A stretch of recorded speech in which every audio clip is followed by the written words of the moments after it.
Shalom, selamat sore Bapak Ibu, salam kasih Tuhan, para follower setia dari Instagram @abalov_ktc_jgc. Luar biasa, Tuhan mempertemukan kita kembali pada hari ini Sabtu 19 Juni 2021. Luar biasa, kita akan terus membahas berbagai topik yang sangat luar biasa yang tentunya merupakan kebutuhan kita, gereja lokal, bahkan tubuh Kristus. Masih bersama dengan saya, Budiarto, tuan rumah Abba Talks. Bapak Ibu Saudara sekalian, Abba Talks adalah sebuah wadah melalui platform Instagram Live, di mana kita akan membahas, kita akan diskusi, kita akan sharing, bahkan tanya jawab, berbagai topik seputar kegerakan dan juga fokus yang ada di dalam gereja lokal, khususnya dalam pelayanan 5 jawatan dan kegerakan-kegerakan lainnya, termasuk juga fokus dan visi misi Abalov. Kemudian ada isu-isu hangat yang mungkin sesuai dengan kebutuhan Anda, kita juga akan angkat. Kami live setiap hari Sabtu sore pukul 17.00 sampai 18.00 waktu Indonesia bagian Barat, atau pukul 5 sampai 6 sore WIB. Bapak Ibu dapat juga melihat rekamannya di Instagram live kami, di Instagram kami, yaitu di IGTV kami, di @abalov_ktc_jgc. Untuk berkomunikasi, Bapak Ibu semua bisa berkomunikasi melalui DM di Instagram ini. Baik, saya merindukan keaktifan kita semua sepanjang kita mendengarkan topik ini. Ya, Bapak Ibu bisa aktif dengan memberikan tanggapan atau bertanya, bahkan mau berdiskusi juga bisa. Ya. Nah, hari ini kita masih dalam rangkaian Calling Driven Life. Ya, sebuah kegerakan. Jadi kegerakan Calling Driven Life adalah kegerakan yang menolong orang-orang percaya untuk mengenali panggilannya, kemudian menghidupi panggilannya, bahkan sampai menggenapi atau berbuah di dalam panggilannya. Kalau beberapa Sabtu yang lalu kita ada di dalam seri yaitu Calling Driven Life Series. Tetapi spesial hari ini kita masuk di dalam Calling Driven Life Movement. Artinya yang akan tampil di dalam Calling Driven Life Movement adalah mereka-mereka yang bukan saja sudah menemukan panggilan, menghidupi, bahkan sudah berbuah. Nah, tema kita hari ini adalah Your Design, Your Destiny, yaitu 6 kunci menemukan tujuan hidup. Bersama narasumber kita yang luar biasa hari ini, sore ini adalah Bapak Bram Soeindun.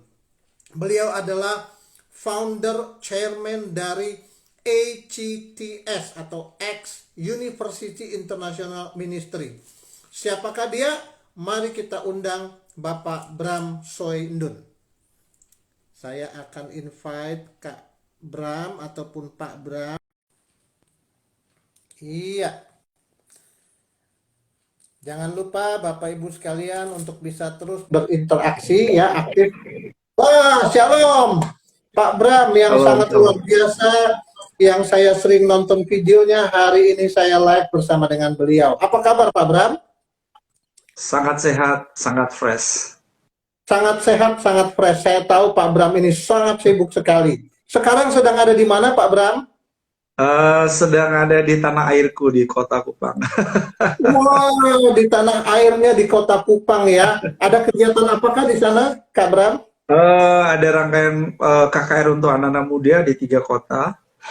Wow, Sebentar luar ada KKR biasa. mahasiswa ya.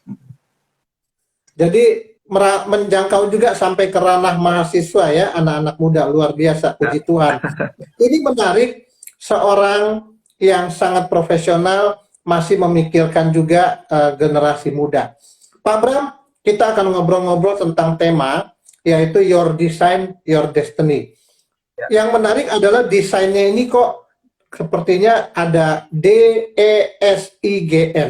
Nah, sebelum kita mulai mungkin Pak Bram bisa bercerita dulu. Sebenarnya Pak Bram ini sekarang sedang pelayanan apa, ada membangun apa, atau ada kegerakan apa. Silakan Pak Bram biar semua pendengar bisa kenal lebih jauh lagi. Iya, terima kasih Pak Budi. Saya mengembalakan jemaat ya, mengembalakan jemaat, tapi juga saya punya panggilan yang spesifik ya, yang khusus untuk melatih dan melengkapi church leader dan marketplace leaders melalui X University sejak tahun 2003 sampai hari ini. Seperti itu, jadi itu sebetulnya dua main activity saya, ya.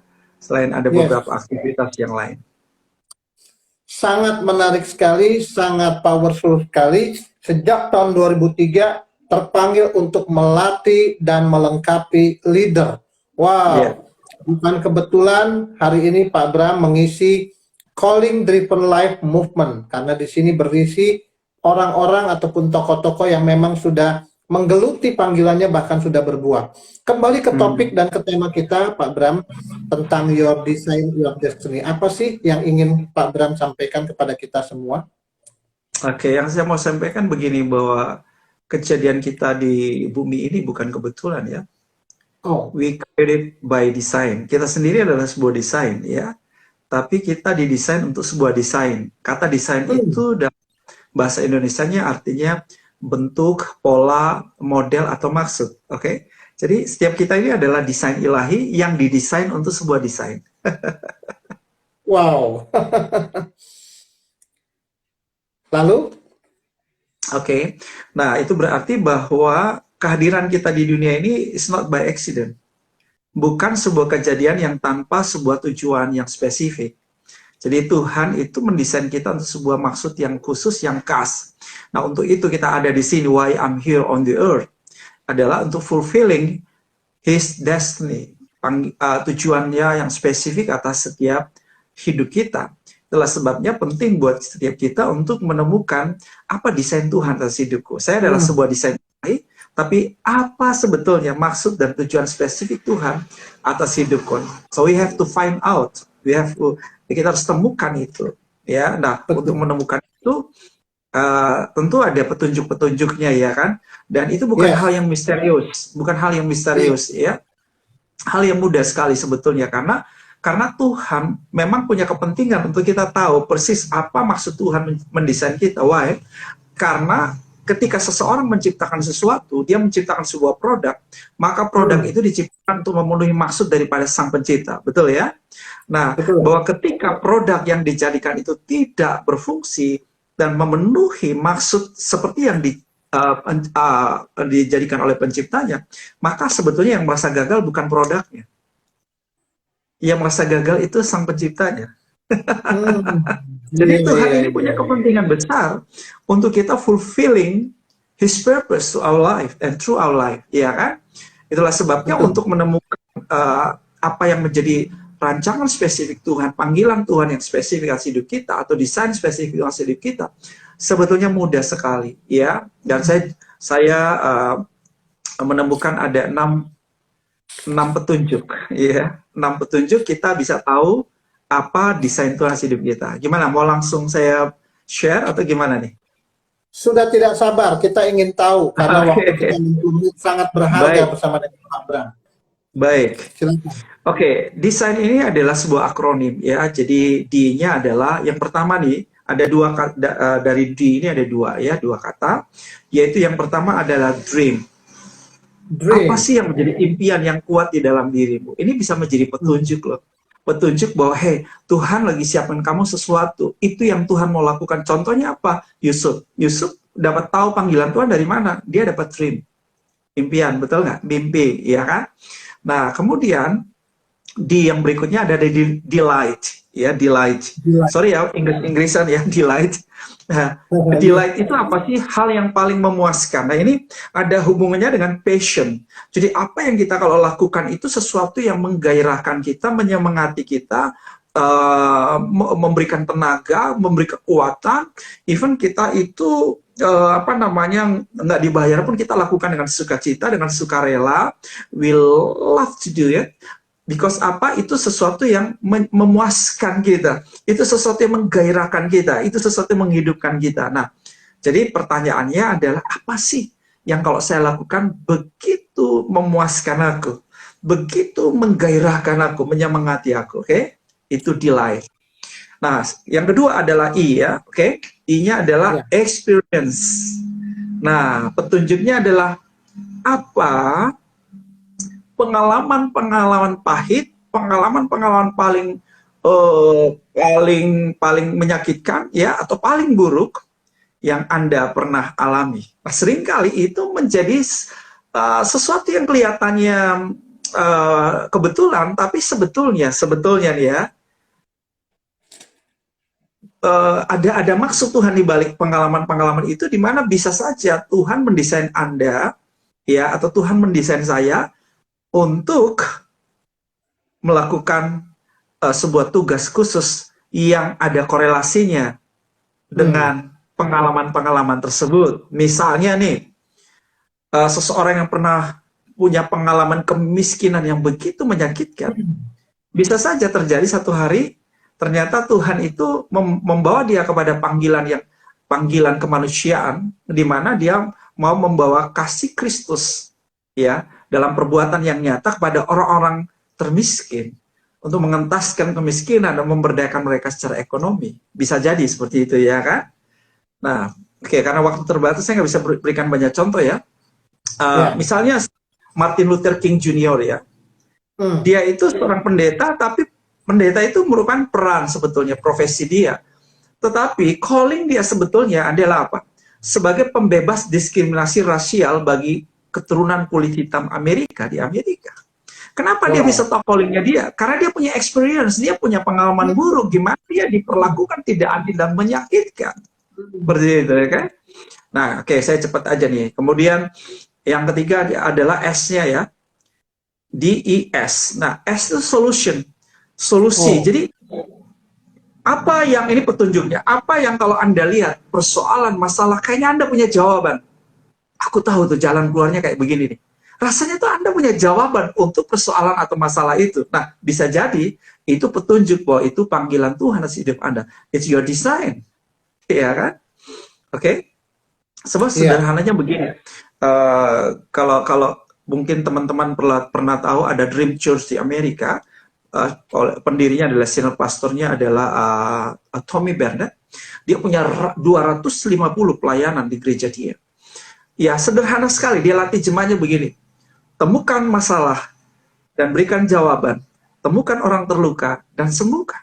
Ini sebetulnya secara sederhana kita menemukan calling kita. Oke? Apa yang membuat Anda tuh bisa nangis, terbebani, dan Anda tahu, ada jalan keluar untuk itu loh. Dan Anda mau memberikan jalan keluar untuk itu. Oke? Solution ya. Oke, sekarang yang ketiganya adalah I ya. Inspiration. Yang keempat, inspiration. Anda selalu terilhami dengan apa? Ada ilham apa yang sering Anda dapatkan, ya kan? Karena seringkali juga kita nggak dapat panggilan yang terlalu natural. Menurut saya kebanyakan kita dapat panggilan itu natural, tapi ada panggilan yang sifatnya lebih supernatural ya, yang inspired by God, ilham ilahi ya, atau bisa disebut impose, dalam bahasa Inggris juga bisa disebut impose. Artinya sesuatu yang ditaruh Tuhan, dibebani Tuhan di situ, seperti Yunus misalnya, itu impose, ditaruh Tuhan di situ. Ya, dia nggak ada ide, tapi di-inspire, ilham Allah, oke? Atau kita bisa sebut pewahyuan, revelation di situ, oke? Nah, apa yang saudara dapat inspirasi, diilhamkan Tuhan tuh hal-hal apa? Tentang isu-isu apa? Yang kuat, yang sering. Nah, itu bisa jadi petunjuk. Your desire. Oke, yang kelima adalah G ya. G adalah growth. Apa yang kalau Anda lakukan itu, Anda tuh kok merasa bertumbuh. Secara intelektual, kognitif, secara skill, secara spiritual, secara emosional, secara attitude, you're growing. Nah, Anda berarti sedang sebetulnya ada di tempat yang tepat, atau Anda sedang melakukan sesuatu yang selaras dengan desain Tuhan atas hidup. Itu petunjuknya. Tapi kalau Anda lakukan kayaknya tambah lemas, tambah loyo, tambah letih, tambah anjlok imannya, tambah nggak bertumbuh, perlu ada yang dikoreksi. Oke, yang terakhir ya, yang terakhir NBA. Natural born aptitude.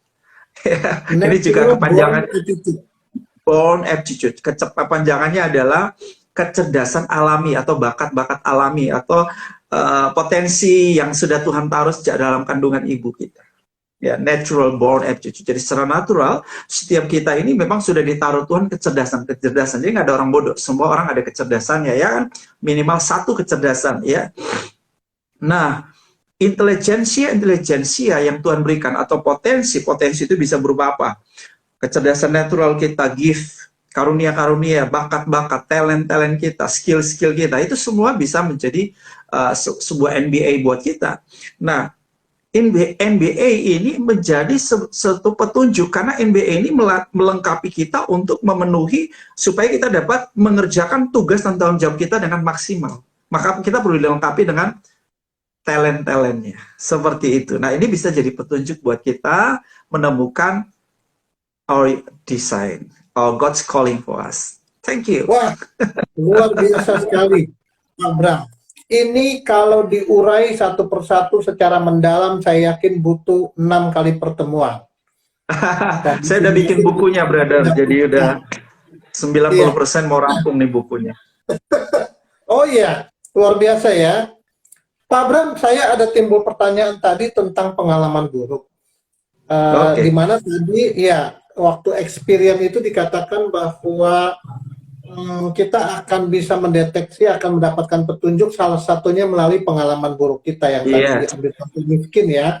Nah, pertanyaan saya, apakah hanya pengalaman buruk saja atau pengalaman yang indah, yang bagus juga bisa diperhitungkan sebagai petunjuk, Pak Bram? Bisa juga. Semua pengalaman yang the most experience ya, the most, yang paling berkesan, yang paling kuat, ya kan, bisa. Tetapi umumnya background dari pengalaman paling pahit, paling menyakitkan itu yang paling memotivasi orang. Betul. Yang paling memotivasi orang.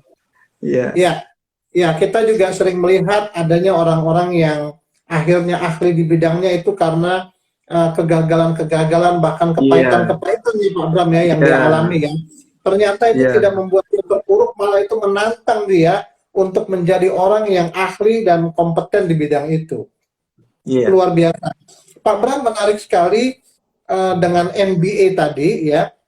Pertanyaannya ya, dengan NBA tadi, Natural Born Attitude, apakah ada alat-alat khusus ataupun ada sebuah tools ya yang bisa dipakai untuk mendeteksi kecerdasan, potensi diri seperti itu ya. Potensi alamiah diri ini, apakah ada alatnya untuk mengetahui tersebut? Assessment-nya banyak, Pak. Assessment karunia, ya kan? Assessment karunia dasar, karunia motivasi, karunia manifestasi Roh Kudus, karunia melawan jawatan. Itu semua sebetulnya juga bukan natural, itu supranatural. Tetapi saya anggap itu satu kelompok, sebetulnya semuanya bicara potensi yang Tuhan sudah taruh di dalam diri setiap kita, gitu kan. Bagi kita itu sesuatu yang supranatural, tapi bagi Tuhan itu something yang natural saja sebetulnya kan. Nah, karena semua gift yang ada dalam diri kita kan dari Tuhan juga, jadi sebetulnya semua supranatural. Betul ya. Namun yang disebut natural adalah sesuatu yang tidak kita usahakan, tetapi yang sudah ada di dalam diri kita gitu ya, sudah ada di dalam diri kita. Nah, soal kecerdasan kita di bidang apa, kinestetik, bahasa, interpersonal skill, people skill dan lain sebagainya, sebetulnya mudah sekali untuk kita tahu hal itu, bukan? Karena itu adalah perilaku yang berulang-ulang yang ada pada diri kita dan mudah sekali untuk kita mengenalinya. Demikian. Luar biasa. Bapak Ibu sekalian, baru saja kita telah melihat secara singkat, diberikan petunjuk oleh Pak Bram bahwa untuk kita bisa menemukan panggilan tujuan hidup kita sesuai sebagai makhluk yang didesain dengan sebuah desain tertentu, kita akan bisa menemukan itu melalui 6 langkah yang ada di dalam akronim desain ya. Yang pertama itu adalah dream, lalu D-nya itu bukan cuma dream tapi juga delight ya, kemudian ada experience, kemudian S-nya adalah solution, di mana kita tertantang, terchallenge untuk menyelesaikan atau menjawab sebuah kebutuhan yang Tuhan taruh. Kemudian ada juga inspiration di huruf I-nya, di mana ada ilham-ilham ilahi yang Tuhan berikan.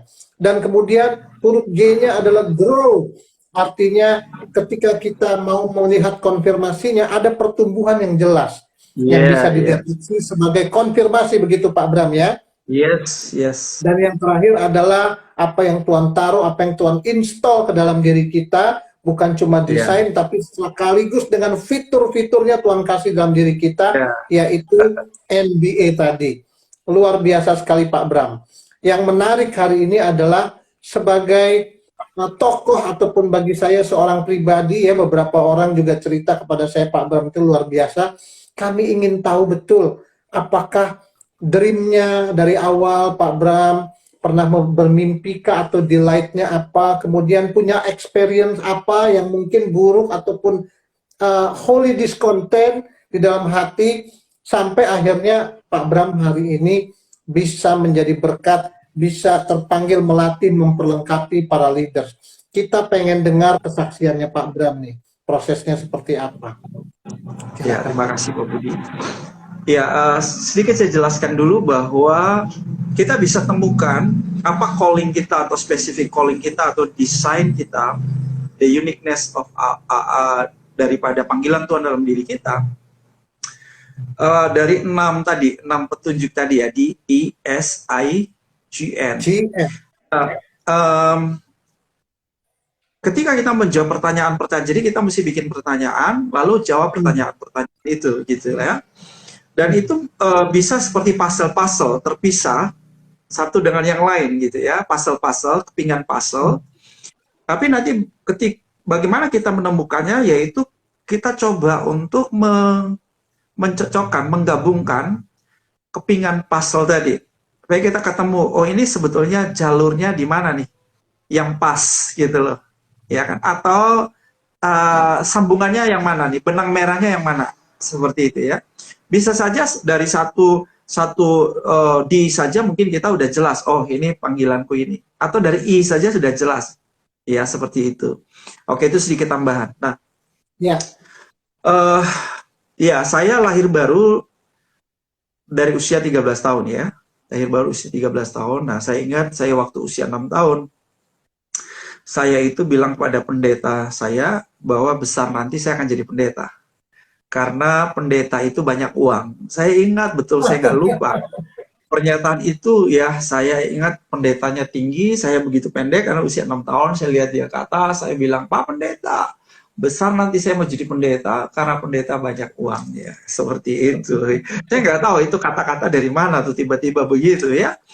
Dan puji Tuhan usia 13 tahun saya lahir baru, menjadi murid Kristus, ya saya lahir dari keluarga Kristen agamawi saja. Dan usia 14 tahun, oleh anugerahnya saya menjadi pengkhotbah di usia 14 tahun. Jadi saya berkhotbah di depan, ya saya berkhotbah di depan orang dewasa itu pada usia 14 tahun, masih pakai celana pendek seperti itu. Saya nggak tahu kok bisa tiba-tiba begitu tanpa latihan, tanpa dilatih khusus ya, tapi it's ability of God. Ya, jadi saya bisa lakukan itu natural, jadi nggak sesuatu yang kayak struggling gitu tuh enggak. Nah, saya bertumbuh terus dalam proses pemuridan di sebuah komunitas persekutuan, ya. Dan saya rajin sekali beritakan Injil, itu gaya hidup saya, beritakan Injil, menangkan teman-teman sekolah itu jadi hal-hal yang sehari-hari buat saya, ya. Saya juga memberikan training-training motivasi di sekolah-sekolah yang lain pada waktu saya SMA. Ya, dan kemudian saya itu tahu bahwa ya sejak itu saya sebetulnya tahu bahwa jelas tuh panggilan Tuhan dalam hidup saya adalah memberitakan Injil kepada bangsa-bangsa, ya, memberitakan Injil kepada bangsa-bangsa. Lalu saya bercita-cita untuk menjadi full timer, Pak. Jadi full timer, Pak Budi. Ya, saya waduh ya sudah mau datang, udah deh, pokoknya saya habis-habisan buat Tuhan gitu. Jadi dari dulu tuh saya udah betul-betul radikal. Jadi nggak ada menyimpang kiri, menyimpang kanan gitu ya. Nggak ada juga maju mundur gitu. Nggak ada. Saya tuh orangnya lurus, maju, naik terus gitu. Nah, udah so radikal, saya mau full time, tapi ternyata ada intervensi ilahi ya yang di luar daripada keinginan saya sebetulnya, yaitu suruh kuliah. Kuliahnya nggak ada hubungannya dengan Alkitab, nggak ada hubungannya dengan teologi atau penginjilan. Padahal saya sudah berpikir untuk sekolah penginjil di Youth Mission, entah di Bali atau di Hong Kong atau seperti itu, karena saya udah pingin sekali masuk ke University of the Nation. Nah, Tapi singkat cerita akhirnya saya ya nggak ngerti, tapi udahlah saya ikut arahan orang tua, maunya orang tua saya kuliah, ya sudah saya kuliah gitu ya. Nah, saya memilih jurusan pertama itu adalah jurusan psikologi di Airlangga, dan jurusan kedua sosiologi di Undana. Tapi kemudian saya lulusnya di Universitas Nusa Cendana. Wah, udahlah, nggak jelas buat saya gitu kan. Nah, tapi saya masuk kuliah, dan pada waktu saya kuliah, saya itu diinspirasi dengan misi dari Bob Weiner, yaitu change the campus, change the world.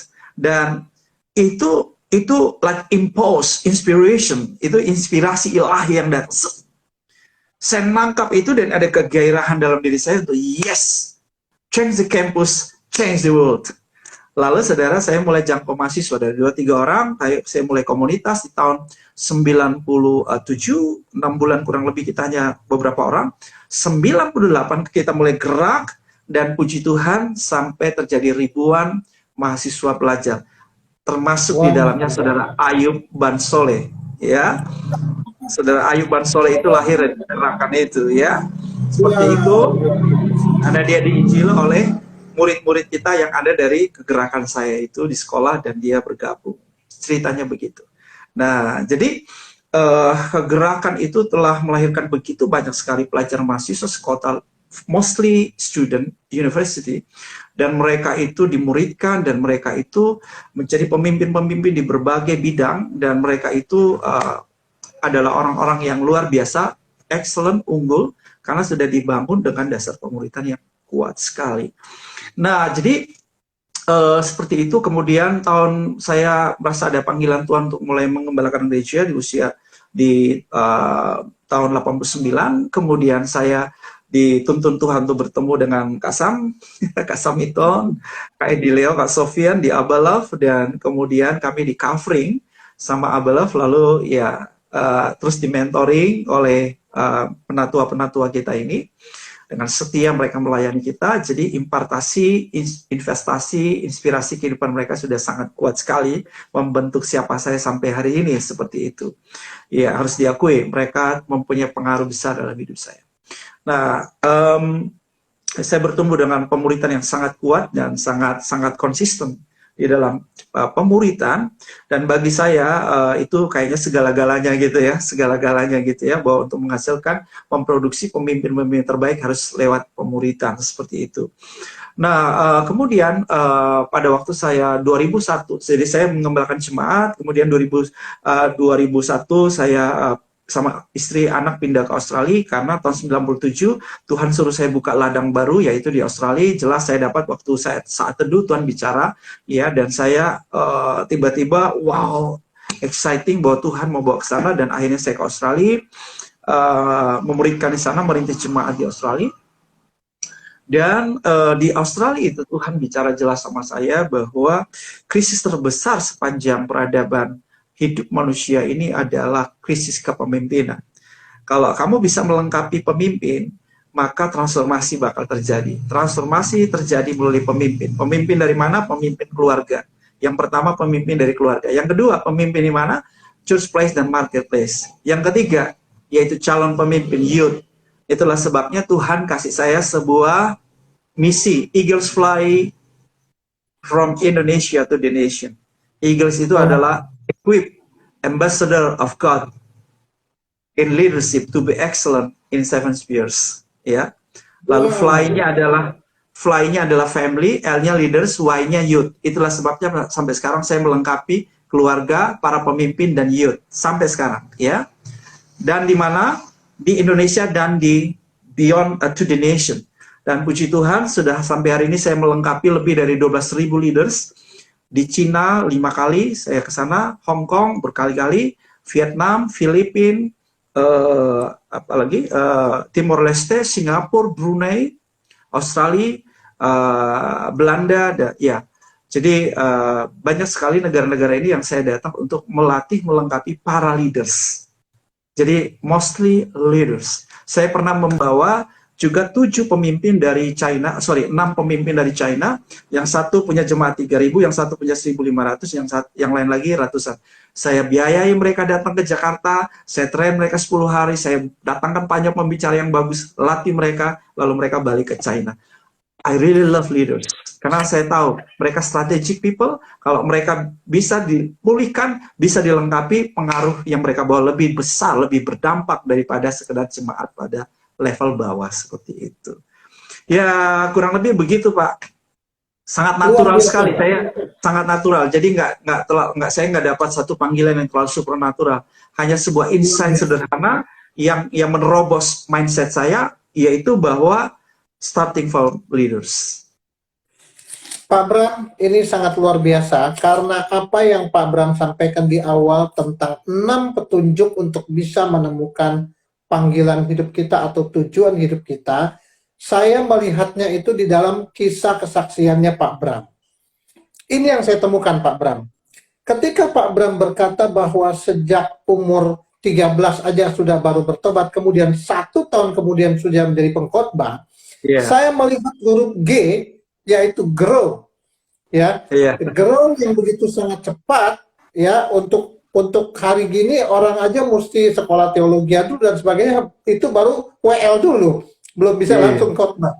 Ini dari bertobat 1 tahun kemudian sudah bisa langsung berkhotbah. Kemudian masih di dalam grow, saya lihat begitu SMA sudah, artinya cuma hanya dalam waktu tidak sampai 5 tahun sudah bisa memberikan training ya, Pak Bram ya. Ini adalah yang saya lihat yang disebut dengan grow tadi itu. Ada training pujian penyembahan saya berikan pada waktu saya SMA. Nah, buat Pak seperti ini adalah ukuran-ukuran yang kita bisa pakai untuk mengkonfirmasi apakah ada grow di sana. Kalau nggak ada grow, tentu jangan dipaksakan ya Pak Bram ya. Betul. Karena mungkin kita bukan di sana. Kemudian pada waktu Pak Bram itu berkata bahwa saya mau jadi pendeta, saya mau jadi full timer. Itu adalah D yang kedua, yaitu delight yang saya lihat. Di mana itu adalah sebuah passion yang Tuhan taruh kepada Bapak. Wow, sungguh luar biasa. Jadi apa yang Bapak sampaikan di 15 menit pertama dengan yang Bapak saksikan di 15 menit kedua ini, saya menemukan itu. Bahkan saya juga melihat ada solution yang menyentuh hati nurani Pak Bram, yaitu apa? Adanya ya mungkin Bill Hybels katakan holy discontent, yaitu krisis kepemimpinan ya Pak ya. Betul.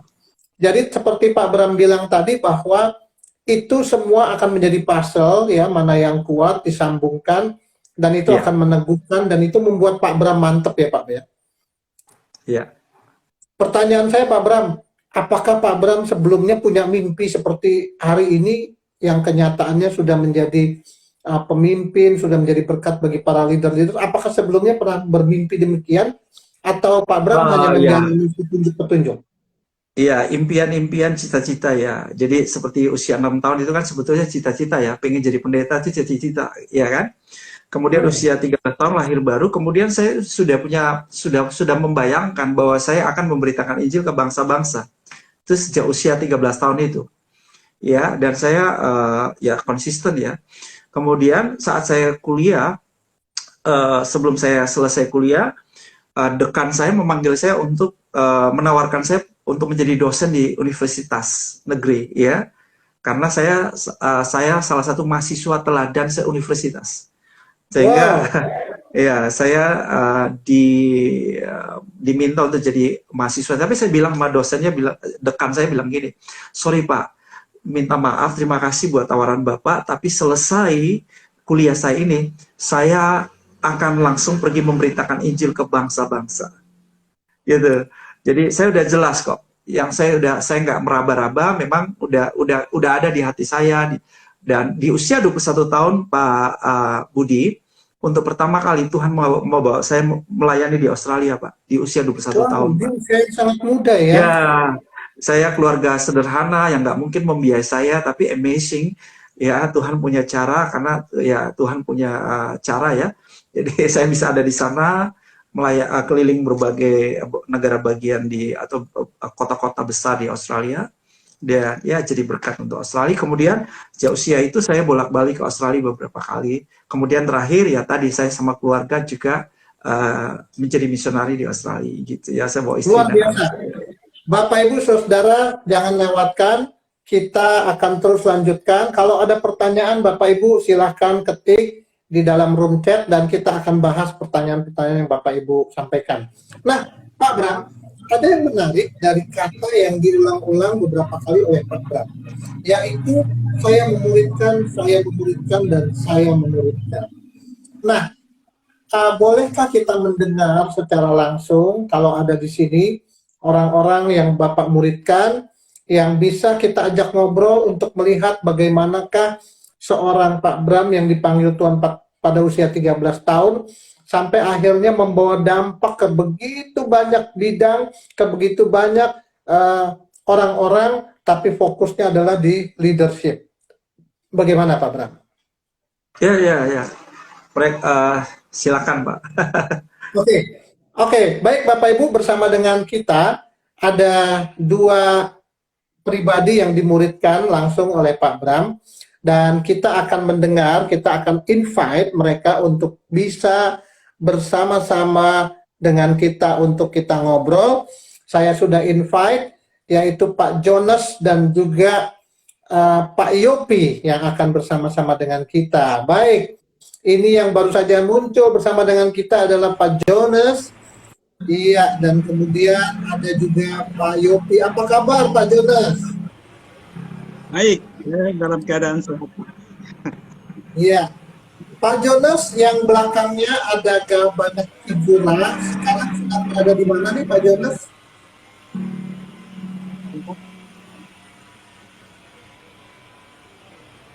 Iya, mungkin ada sedikit gangguan sinyal ya.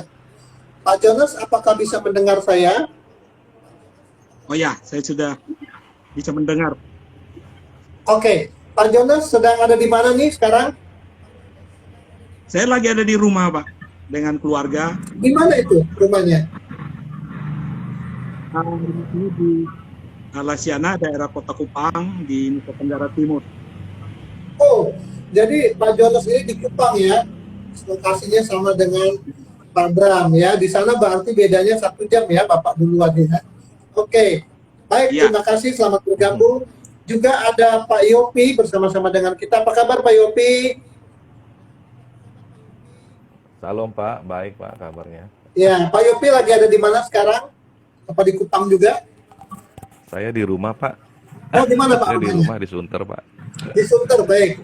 Pak Daerah Yopi Sunter, dan Jakarta Utara Pak. ya, Pak Yopi dan Pak Yones. Pak Yopi dan Pak Yones adalah dua pribadi yang merupakan orang yang dimentor, dimuridkan, dibapai oleh Pak Bram. Bolehkah kita semua hari ini mendengar bagaimana dampak dari seorang Bapak Bram ini bagi kehidupan bapak-bapak? Saya mulai dengan Pak Jonas dulu ya. Pak Jonas bisa cerita apa yang terjadi, bagaimana Bapak bersama dengan Pak Bram, apa yang dilakukan Pak Bram, bagaimana sebelum bertemu Pak Bram dan kemudian prosesnya seperti apa, dan setelah itu seperti apa perubahan yang Pak Jonas alami. Silakan Pak Jonas. Ya, saya kenal Pak Bram, atau saya tahu Pak Bram itu tahun 92. Waktu itu saya ikut persekutuan doanya Pak Bram, yaitu Pak Pelma. Kemudian di tahun 98 itu saya langsung dimuridkan di bawah Pak Bram. Jadi waktu itu murid-murid Pak Bram saya yang paling muda. Dan saya melihat kehidupan Pak Bram itu dia fokus. Apa yang dia lakukan itu betul-betul dia fokus dengan itu. Kehidupan doanya, kehidupan puasanya, dan betul-betul saya melihat seperti melihat malaikat waktu itu. Dan sesuatu luar biasa dari kehidupan beliau adalah beliau selalu ada dengan murid-muridnya. Apapun yang murid-muridnya kerjakan, beliau ada di sana. Ada beberapa teman yang berusaha di bidang pertanian, beliau ada di sana, hidup dengan mereka, dan tidur bersama-sama. Itu kehidupan beliau. Bahkan waktu beliau ada di Australia, itu beliau terus memantau perkembangan kami, murid-murid. Dan kami terus diajar, dibimbing, walaupun beliau jauh. Kemudian waktu itu beliau pindah kembali ke Indonesia, ada di Jakarta, tetap beliau memantau kami. Dan beliau fokus untuk apa yang kepada kehidupan kami sehingga kami menemukan panggilan Tuhan di dalam hidup kami. Beliau terus memantau kami, membimbing kami, walaupun kami waktu itu ya orang muda, kami agak keras kepala, tapi beliau seperti orang tua, terus membimbing kami, mengarahkan kami, dan sampai kami menemukan panggilan kami. Hari ini saya fokus di bidang pertanian, dan itu karena beliau. Dia terus pantau saya, dia terus ikuti saya, apapun yang saya kerjakan, dia terus tanya, dia terus ikuti. Dari kehidupan beliau, kami belajar bahwa untuk mencapai sesuatu dia fokus. Dia tidak ke kiri ke kanan orang lakukan, tapi dia lakukan apa yang betul-betul, dan itu menjadi teladan, menjadi contoh bagi kami murid-murid sampai hari ini. Dan kami melihat bahwa kehidupan itu membuat kami tahu, oh ini nih yang disebut dengan menghidupi panggilan Tuhan di dalam kehidupan kami. Mungkin sementara itu. Baik, luar biasa ya. Saya ingin bertanya nih kepada Pak Jonas. Tadi Pak Jonas mengatakan bahwa apa yang Pak Bram lakukan kepada Pak Jonas adalah bentuknya adalah pendampingan ya, mendampingi dengan sangat intens sampai Pak Jonas menemukan panggilan. Jadi dalam proses pendampingan itu Pak Jonas menemukan panggilan ya. Sebelumnya sudah menemukan panggilan atau ragu-ragu atau belum ada sama sekali sebelum bertemu dengan Pak Bram? Saya masih blank. Sebelum ketemu dengan Bram, sebelum dimuridkan, saya tidak tahu panggilan saya seperti apa. Blank ya. Tetapi beliau terus menuntun sampai saya bisa menemukan panggilan saya. Ya. Dan tadi Pak Jonas katakan bahwa Pak Bram ini juga memberikan teladan ya, bagaimana menemukan panggilan. Karena bisa dilihat juga dari apa yang beliau lakukan. Apakah Pak Jonas terinspirasi dengan apa yang Pak Bram lakukan gitu? Artinya seorang Pak Bram ini kok bisa sampai begitu besar dampaknya? Apakah Bapak terinspirasi akan hal tersebut? Ya, saya sangat terinspirasi dengan apa yang beliau lakukan.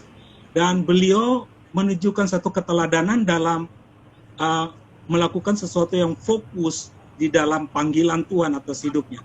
Itu yang membuat saya, wow, inilah pemimpin. Betul-betul Tuhan taruh saya dengan seorang pemimpin yang luar biasa. Jadi artinya Pak Jonas ini bersyukur ya bisa bertemu, dimentor, dimuridkan oleh Pak Bram ya, yang mana Pak Bram adalah desainnya Tuhan yang juga menemukan desain, bahkan telah mendesain, menolong orang lain supaya fokus kepada desain yang Tuhan berikan ya kepada Pak Jonas. Luar biasa. Kita pindah dulu sekarang ke Pak Yopi nih. Pak Yopi, bisa Pak Yopi ceritakan tentang bagaimana yang Bapak alami bersama dengan Pak Bram? Ya, shalom Pak. Awal perjumpaan saya dengan Pak Bram itu awalnya perjumpaan dalam spiritual Pak. Jadi tahun 2016 saya membeli beberapa bukunya Pak Bram, lalu saya baca dan inspiring buat saya dalam pelayanan saya. Jadi saya sejak tahun 99 terpanggil untuk melayani orang-orang di jalan, apa ya dibilangnya prasejahtera ya, kaum duafa papa begitu ya. Nah, lalu ketika tahun 2016 saya dapat informasi dari salah satu rekan sekerja, ada satu buku gitu ya, saya beli. Salah satunya Kingdom Worship Revolution, ada Kingdom Disciples, macam-macam ya, ada 3 buku kalau nggak salah saya beli. Nah, buku-buku itu udah nggak ada di saya karena sudah saya kasihkan lagi ke orang-orang, anak-anak rohani saya. Karena buku itu memberkati saya berkati lagi lah ke orang-orang lain. Nah, sepanjang tahun 2020, ketika pandemi kemarin, sejak Maret terakhir ya, setiap kita yang pelayanan, masuk dunia pelayanan, itu berakhir di bulan Maret. Nah, di Maret itu sampai Juni, itu saya masih bisa survive. Tapi memasuki Juli, saya akhirnya pasrah, tidak menyerah, tapi berserah sama Tuhan. Sampai saya dipercayakan Tuhan dengan adik saya, kami boleh mengelola showroom musik di beberapa tempat sejak tahun 2010.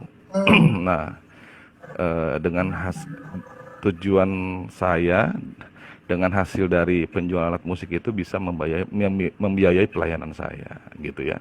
Nah, ternyata tahun 2020 saya sebagai konsultan di sound system, di dunia sound system, tiba-tiba sepanjang tahun 2020 itu tidak ada penjualan sama sekali, Pak. Tidak ada progres ya. Semuanya drop, semuanya di cooling down, bahkan beberapa teman juga bagian rental, mereka harus jualin barang-barang rentalnya untuk membayar gaji-gaji karyawan. Nah, tiba-tiba di salah satu WA grup kami, Bu Dokter Eni namanya, usia 70 tahun, beliau kasih link untuk ikut talk show, acara ngopi aja, ngobrolin paradigma kerajaan bersama Pastor Bram Soe. Dan saya kaget, wah saya join kenapa? Karena 4 tahun yang lalu saya punya bukunya, saya belum pernah ketemu muka dengan Pak Bram. Puji Tuhan malam itu kami bertatap muka dan tiba-tiba saya ditanya gitu, ditegur sama Coach Bram. Wow, bagi saya Coach Bram ini orang yang ramah, sangat ramah. Siapa saya pikir saya ditanya gitu. Lalu ternyata ada Pak Bram waktu itu sampaikan ada beberapa program. Beliau ternyata punya kampus gitu ya. Saya tertarik, saya coba ikut. Nah, waktu itu anak saya baru berusia 4 bulan. Saya 15 tahun pernikahan, baru dikaruniai anak 15 tahun, Pak, di bulan Juli. Dan waktu saya ikut kelas, saya pikir, wah ternyata ada tugas-tugas yang harus dikerjakan. Waduh, gimana bisa saya ngurus anak. Bulan November itu istri saya udah masuk kerja. Nah, saya di rumah karena usaha ada di rumah. Istri saya kerja di kantor gitu ya. Wah, gimana cara ngerjainnya?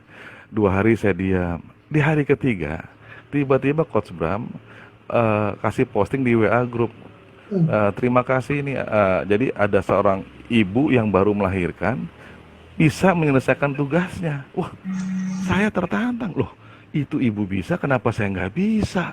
Saya belajar masih acak-acakan bikin tugasnya tapi tetap dikasih reward sama Coach Bram, dievaluasi baik.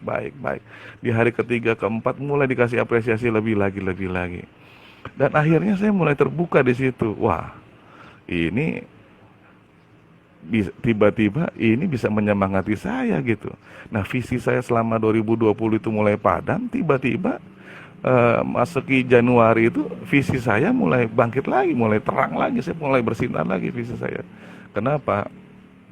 Waktu di Januari itu saya sudah ikutin 3 kelas. Kelas pertama True Metanoia, kedua Anger Management, ketiga Ego Reconstruct. Nah, salah satu yang dari 3 modul ini itu mereka berkesinambungan satu dengan yang lain. Dan di situ kami diajar bagaimana dan apa itu ginosko firman, yang pertama. Kedua Sela, ketiga Sabat. Ini nggak didapat waktu saya sekolah Alkitab. Saya pernah sekolah Alkitab tahun 99, 98, 99 ya. Dan ini nggak pernah didapat dan nggak diajarin gitu. Saya mulai dapat di situ. Lalu kelas True Metanoia ada pengulangan, saya ikut lagi. Kelas Ego Reconstruct ada pengulangan, saya ikut lagi. Kenapa? Tuhan kasih saya hati haus dan lapar untuk belajar lebih lagi. Nah, suatu hari tiba-tiba Coach Bram WA saya, kasih voice note, saya ingat. Intinya Coach Bram mau coaching saya dalam bisnis saya. Saya kaget. Wah, harus bayar berapa ini kalau coaching nih? Gitu ya. Tapi tiba-tiba Coach Bram, saya ingat itu hari Kamis, jam 2 siang, dan aneh betul, itu hari anak saya lagi pergi sama mama mertua saya diajak. Jadi saya di rumah itu sendirian, anak saya nggak ada. Terus tiba-tiba Coach Bram, Yob, sekarang ya saya coaching. Oh, oke. Nah, itu timenya tepat banget di mana saya bisa coaching dengan Coach Bram. Saya di coaching ya. Nah, lalu saya menuju ke showroom di depan rumah saya, ada showroom kami di di ruko. Nah, di situ Coach Bram coaching. Tidak banyak pertanyaan, hanya bertanya pertanyaan-pertanyaan yang sederhana, berapa income, omset bagaimana, segala macam. Tapi dari situ, yang anehnya, saya mencatat tiba-tiba itu ada 3 hal. Yang pertama, tiba-tiba ada ide-ide brilian yang belum pernah ada selama ini di pikiran saya. Nah, yang kedua, exciting spirit saya mulai recharge lagi gitu, gairah saya itu kembali lagi gitu, di recharge lagi. Nah, yang ketiga, di pembicaraan terakhir itu tiba-tiba muncul target-target jadi lebih terarah gitu. Dan ini saya juga waktu itu, wah, saya nggak rekam, saya pikir waduh tadi bagus tuh, cuma saya nggak rekam. Rupanya Coach Bram record dan ditaruh di YouTube, akhirnya saya bisa nonton ulang. Itu aja, dan sampai hari ini kegiatan Kampus Ek ini banyak kegerakannya Pak Budi dan teman-teman. Pertama, ada kegerakan Rafa Rumah Pemulihan hari ini jam 6 sore ini ada Rafa Rumah Pemulihan. Kemudian Jendi Generasi Daniel, di mana kita melayani anak-anak under 30 di bawah 30 tahun untuk generasi muda. Kita memperlengkapi mereka menjadi generasi yang luar biasa, empower, equipping, dan impact buat mereka. Yang ketiga ada Trisi, di mana di dalamnya itu ada Trisi ini bicara crisis center ya. Di dalamnya ini ada dokter-dokter, bisa konseling, bisa talk show dan macam-macam. Oh ya, Jendi juga ada talk show-nya diisi. Jendi ini lintas negara juga. Ya, ada dari Australia, ada dari Malaysia, negara-negara lain juga ikut. Nah, yang keempat ada beberapa lagi yang Coach Bram afford the entrepreneur juga ada lagi tuh. Saya baru join kemarin. Wah, saya pikir Tuhan bawa saya begitu rupa, kenal banyak orang, ya. Ternyata disinilah letak kuasa Tuhan yang begitu luar biasa di dalam diri Coach Bram. Saya berharap dan saya berdoa, makanya tadi saya sangat kesehatan agak peduli sama kesehatan Coach Bram, karena hari ini beliau lagi ada di Kupang dan keliling-keliling. Makanya jangan lupa minum vitamin. Iya. Tadi saya Dan saya dengar Coach Bram ini setelah ini akan langsung ada KKR lagi ya Pak ya. Luar biasa ya selesai ini. Nah, terima kasih ya Pak Yopi, Pak Jonas. Itu adalah dari perspektif orang-orang yang dibantu, ditolong, dimentor oleh Pak Bram. Saya ingin dengar sekali lagi dari Pak Bram. Bagaimana sih perspektif Pak Bram ketika melihat Pak Jonas, ketika melihat Pak Yopi, sehingga sampai Pak Bram itu punya kerinduan untuk membantu mereka dan menolong mereka? Iya. Sebetulnya kan semuanya udah dari hati saya gitu ya. Hati saya udah begitulah, seperti itu, desain hati saya begitu. Dan ya karena itu calling saya, ya saya justru sangat bersemangat sekali untuk melakukan itu gitu kan. Jadi sesuatu yang tidak dipaksakan, tidak perlu digumuli, itu kayak natural saja buat saya, sesuatu yang natural buat saya. Tapi bahwa seseorang menjadi sesuatu ya, itu tentu kembali ke respon masing-masing. Jadi sebagus-bagusnya kita ya tetap juga kembali ke respon murid-murid, ya kan? Karena ada yang banyak yang jadi, tapi juga sekian orang ya biasa-biasa saja gitu kan. Kenapa? Karena ini soal respon. Iya. Baik, jadi apa yang disampaikan oleh Pak Yopi, oleh Pak Jonas itu adalah saya tangkap, saya lihat bahwa bagaimana Pak Bram ya, seorang yang kisahnya dari umur 13 tahun dan seterusnya sampai hari ini, itu melewati dulu sebuah proses dan akhirnya menemukan panggilan dan tujuan hidup dan akhirnya menggenapinya sampai berdampak pada tentu bukan cuma kepada Pak Yopi dan Pak Jonas, ada banyak orang yang ditolong dan dibantu. Inilah yang hari ini kita mau highlight bahwa betapa pentingnya kita menemukan tujuan hidup ya Pak Bram ya. Karena ketika kita menemukan tujuan hidup, kita akan membawa dampak kepada orang lain, membawa dampak kepada sesuatu. Jadi hari ini Bapak Ibu sekalian, sebelum kita closing masih ada waktu ya. Saya rindu juga supaya kita semua sungguh-sungguh bisa menemukan tujuan hidup kita ya. Nah, saya ingin tanya nih dengan Pak Jonas. Pak Jonas sebagai orang yang dulunya tadi dikatakan tidak punya tujuan hidup, tidak tahu blank ya artinya ya, sampai akhirnya bertemu dengan Pak Bram dan sekarang sudah punya fokus di pertanian. Pertanyaan saya, apakah pola yang sama akan Pak Jonas lakukan juga sampai Pak Jonas bisa berdampak sesuai dengan panggilannya Pak Jonas? Ya, karena saya melihat contoh yang sudah ada dan saya belum cerita juga tentang beberapa petani yang saya muridkan di lahan itu. Saya dengan mereka setiap hari kami ketemu, saya cerita firman, saya doakan dan itu saya contoh atau saya lihat contohnya dari Pastor Bram. Apa yang dia lakukan itu yang saya lakukan terhadap orang-orang yang ada di sekitar saya, khususnya yang mereka yang ada di lahan. Jadi apalagi kami mau mengembangkan lebih lagi dan itu sudah tekad saya dan saya belajar dari kehidupan Pak Bram sebagai orang tua rohani saya. Apa yang saya lihat itu yang saya lakukan terhadap orang-orang di bawah saya. Bagaimana dia waktu kita salah, dia sebagai bapak pasti marah, tapi dia juga terus mengasihi kita.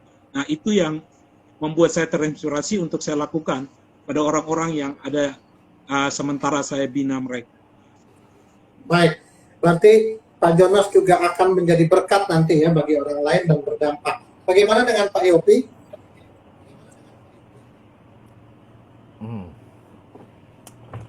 Di sisi lain saya melihat apa yang saya alami dengan Coach Bram itu juga terimpartasi ke orang-orang di bawah saya, anak rohani saya. Bahkan di kami ada karyawan dan boleh dikatakan generasi Daniel, dan kami sudah bikin kampus JND di kantor ya. Setiap Jumat kami bikin event 2 minggu sekali dan saya lakukan pemuridan seperti halnya saya dimuridkan oleh Coach Bram. Dan harapan saya mereka boleh tumbuh menjadi generasi Daniel yang powerful, menjadi impact buat kota, bahkan buat negara bangsa gitu. Dan banyak ide-ide yang Tuhan kasih dan satu-satu saya coba melangkah untuk untuk berjalan dalam ide itu gitu ya. Sama seperti halnya Coach Bram. Saya lihat ya, kita tahu tadi ya dari masa muda dari remaja, pakai Tuhan luar biasa dan itu juga harapan saya ke depannya. Demikian Pak Budi. Baik, terima kasih ya buat kesaksiannya ya. Kami belajar juga bahwa intinya adalah kami di pelayanan Calling Driven Life sangat mendorong kita semua yang hadir, baik yang ada di layar maupun yang sebagai peserta yang hadir hari ini ataupun followers yang setia, bahwa mari temukan ataupun kenali panggilan kita masing-masing, kemudian berproses dengan menghidupinya, dan terakhir seperti yang Pak Bram hari ini sudah berdiri, sudah settle, yaitu sampai berdampak luas bagi kerajaan Allah. Dengan bukti-bukti ada murid-murid yang bisa mengalami ya, Pak Jonas dari blank tidak punya tujuan hidup bisa menemukan dan sekarang sudah memiliki fokus, dan Pak Yopi juga yang sempat visinya itu terkubur ataupun padam akhirnya bisa bangkit kembali setelah dilayani. Demikian juga Bapak-bapak bisa terus berdampak juga bagi orang lain. Terima kasih Pak Bram, kita ingin closing tapi kami minta juga untuk Pak Bram bisa memberikan sedikit kesimpulan dan closing statement buat kita semua sebelum saya tutup. Baik.